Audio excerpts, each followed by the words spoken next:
Experimenting doing a reading in a different format today, so do provide your feedback. I'm going to first pick the theme for the week from the Earth Oracle and then do the reading with the Chinese 5 elements because it relates back to kinesiology and the way that I work with the elements of the earth, and because we are all elemental beings and we are easily influenced by what's going on with the environment as well. So let's see what our theme is for this week. Each of these cards represents something for each of you and hold vibrational essence to it. And this week's theme is number 19, Chakana. Time to cross the threshold. That's very exciting. You know, what does that mean to you? It is a significant time of change right now. It's coming to the end of a period in Hindu culture known as Kali Yuga, which is like an oppressive energy, and it's about leaving behind all that so you can step forward and cross that threshold into who you're meant to be in this earth unapologetically with freedom and ease. So look at all these lovely triangles, and you know, triangles represent your whole body health and also your spiritual being.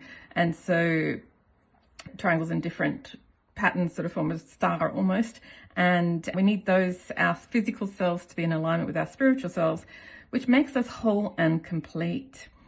So let's see what else you might need to know. I'll just muscle test how many cards I need to draw. Just two cards from the other stack. So let's see what comes up from here. And these are my newest sets, which I'm still learning, but it's all, you know, there's nothing to learn because Oracle cards are all intuitive. And that's why I love working with the Oracle cards, because there's no essentially rights and wrongs. The original creator of the cards would have her reason for creating them the way that she has, but it still comes back to you using your intuition. And these are just a lovely tool to help you with your intuition. So two cards usually means yin and yang. So I'm going to lie down the yin card and the yang card, because yin and yang represents balance and our duality, the feminine and the masculine being of ourselves. This was the yin, this was the yang. So let's go first. I'm going to go with the yin card, and it's the earth snake. Gratitude leads to abundance. So, you know, what it is that you're vibrating at, because if you're vibrating at judgment and criticism and lacking and not being where you want to be, you get more of that into your life. Whereas if you show gratitude for the things you have in your life presently, it sort of changes your vibration. And this snake color to me represents that gold and abundance, which is also prominent in this card here. And you know, what does gold colors represent to you? The orange, the creativity, the fire and the passion and attraction. You know, the snake also sheds its skin, which relates back to crossing the threshold, time for change and renewal. And being the yin, the feminine, this can also relate to the feminine aspects within you and needing to let those come out to the surface and get in touch with nature. So being in touch with nature allows us to be more grounded, which earth represents.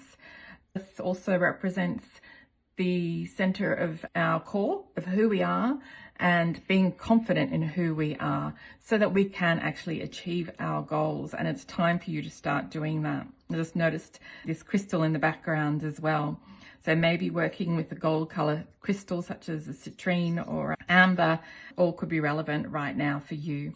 And then the next card, the yang energy, fire rat. And so fire is classed as a yang type energy. It's hot, it's passionate, but it's still here in this context. So two aspects, see how the sun is reflecting on the water, and it's actually showing here the yin and yang symbol hidden amongst the water pattern. And this lovely little rat here sitting on the rock observing. So this in itself is also very much nature-based, and you looking at your light side and your dark side, because as we're crossing the threshold transitioning, sometimes our ego self will fight and hold back onto and resist letting go of old patterns and old ways of being. So I hope that resonates with you today. I'm going to leave it there. Wishing you an amazing week ahead. I'm Anne Barrett of Empowering Health, and if you'd like your own personal reading, you can book online at www.empoweringhealth.clinic.